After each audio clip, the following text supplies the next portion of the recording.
In this video, I show you how to fix LinkedIn keeps crashing or LinkedIn keeps stopping problem. For solving this problem, go to Play Store, search for LinkedIn, tap on LinkedIn, update LinkedIn if available any update.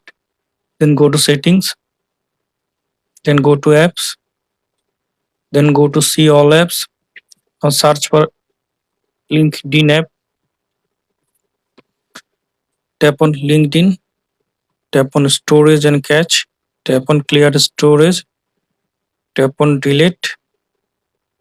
Now open LinkedIn app, log into your account.